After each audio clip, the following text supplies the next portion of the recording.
Why were the Roadrunner and Wile E. Coyote cartoons actually censored? And what the heck does that E stand for? Welcome to Do You Remember? I am Nostalgic Nick. Wile E. Coyote and the Roadrunner made their debut back in 1949. And that darn chase has lasted for 7 decades and counting. You think the Roadrunner's gonna fall for it? The characters have made cameos on numerous TV shows and movies, like Night Court and The Shining. And the series even inspired multiple music videos for 80s glam rockers Twisted Sister. I wanna rock. But there were several episodes that fans would rather forget. They saw this happen to Wile E. Coyote just this morning.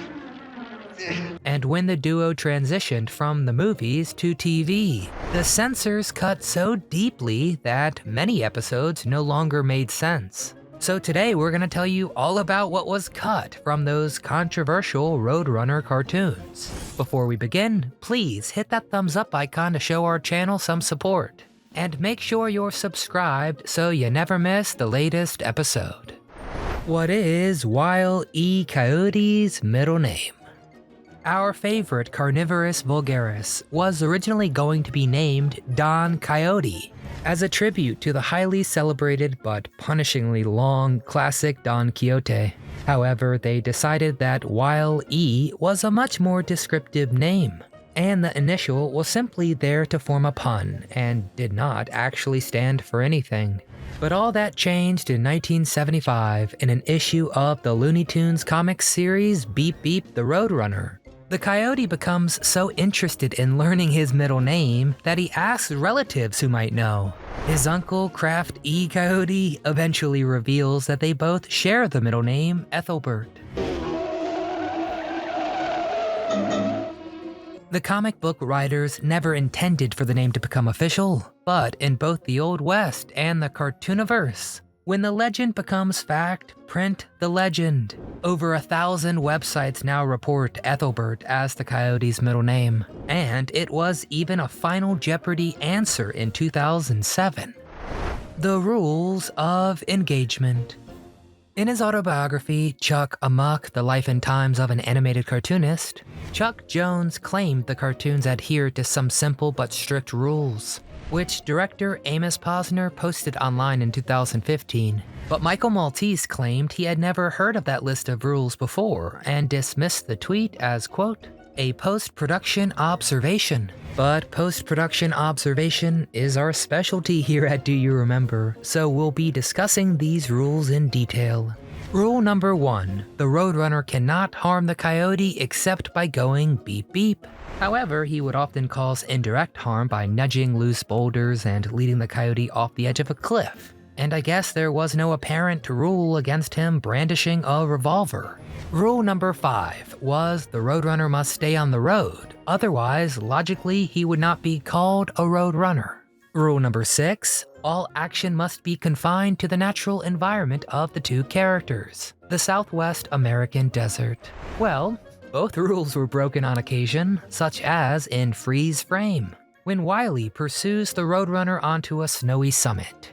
And in War and Pieces, the Acme rocket Wile is riding crashes into the ground and he winds up in China. Maybe he should have taken that left turn at Albuquerque.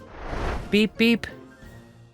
Rule number 4 stated no dialogue ever except beep beep, with the occasional exception of onomatopoeic sounds. Words sometimes appear in smoke. And Wile E. Coyote often communicates non-verbally. You know, holding up those signs with phrases like, how did I ever get into this line of work? And that's all, folks. The Roadrunner also occasionally holds up signs of his own. The beep beep was inspired by background artist Paul Julian.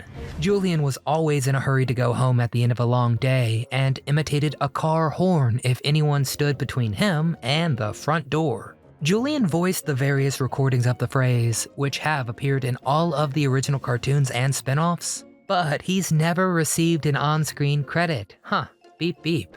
Rule number 3, the Coyote could stop anytime if he were not a fanatic. What he wants is to eat that particular Roadrunner. Ebert's Little Movie Glossary coined the phrase the fallacy of elaborate death techniques to describe the shop-worn movie cliche of villains using complicated devices to unalive the hero when something simpler, such as shoot or beat, would certainly do. But what choice does a super genius have when Acme offers such an eclectic selection of products? More on that shortly. Rule number 2 states no outside force can harm the coyote, only his own ineptitude or the failure of the Acme products. However, trains and trucks were of course a notable exception, as well as the harsh desert environment. Children who grew up watching the show were always well prepared for physics class in high school, and it was largely because of rule number 8. Whenever possible, make gravity the coyote's greatest enemy. Were the Roadrunner cartoons too violent for children? The Roadrunner show debuted on CBS in 1966, and the series aired the original theatrical shorts edited for TV. But network censors deemed numerous scenes and shots too violent for children and also removed several blackface gags. However, many fans of the show claimed they went too far and removed shots that were integral to the story. The censors did not hesitate to cut numerous scenes featuring the coyote falling off cliffs or being crushed by boulders, and that was a direct violation of rule number 8. Rule number 9 also states that the coyote is always more humiliated than harmed by his failures. And no matter what happens, the crestfallen coyote always survives. If Wile E. Coyote taught us anything, those rascals are blowing themselves up with their own dynamite at sweet speed. Wile E. Coyote and the Roadrunner teamed up with Bugs Bunny in 1968, and the series ran on CBS until 1985. Then it actually moved to ABC, where it ran until 2000. And the Chuck Jones shorts were eventually shown in their original unedited form on Cartoon Network in the late 1990s. Coyote versus Acme. Rule number 7 states all materials, tools, weapons, or mechanical conveniences must be obtained from the Acme Corporation. In a 2009 documentary, Memories of Childhood, Chuck Jones explained that they used the name because of its ubiquity throughout multiple industries. Back when phone books were still a thing, you'd see the name Acme throughout the yellow pages anywhere you went. Acme makes a seemingly limitless variety of products and offers shipping times that put FedEx and UPS to shame.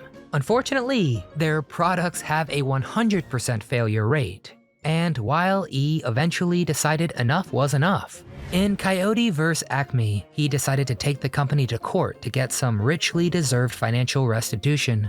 The live-action film starring John Cena was already completed and scheduled for a 2023 release. But get this, the suits at Warner Brothers made the highly controversial decision to mothball it for $35 million worth of tax write-offs. After the subsequent backlash, Warner Brothers uncanceled the film and allowed the producers to shop it around. The film's release is still uncertain, but multiple networks and streaming services have expressed interest in releasing the film in 2024. But there are also unconfirmed rumors that WB executives are prepared to permanently delete the finished film if no one meets their $75 million asking price. Does the Coyote ever catch the Roadrunner? In Supersonic, Wile E. Coyote chases the Roadrunner through a series of connected pipes, each one getting smaller and smaller. When they get to the other end, they're both tiny, so they decide to reverse the journey to return to their normal size. As usual, the Roadrunner easily outruns the Coyote and emerges from the pipes first. Wile E finally catches his prey and excitedly pulls out a knife and fork before realizing that he is still tiny. Exasperated, he breaks the fourth wall and holds up a sign that reads, "Okay, wise guys, you always wanted me to catch him. Now what do I do?" Well, I'll tell you what to do, Mr. Coyote. Why don't you hit that thumbs up button for us and subscribe to Do You Remember so we can notify you about future videos. It won't help you out in your predicament, but we'd sure appreciate it all the same. And that goes for all of you too, non-coyotes. Now that we've finished our deep dive into the Wile E. Coyote and Roadrunner Tooniverse, we really need to hear from you all, the fans, the people that grew up watching these shorts. What was your favorite cartoon? Was Wile E. Coyote truly evil or just a bit misunderstood? Who the heck were you rooting for, the Roadrunner or Wile E. to finally get him? Do you think these cartoons are too violent for kids, or are the censors being too cautious? Get in the comments and tell us everything. We can't wait to read your thoughts. Again, hit that thumbs up icon and make sure you're subscribed to our channel. But most importantly, from all of us here at Do You Remember, we want to thank you very much for watching.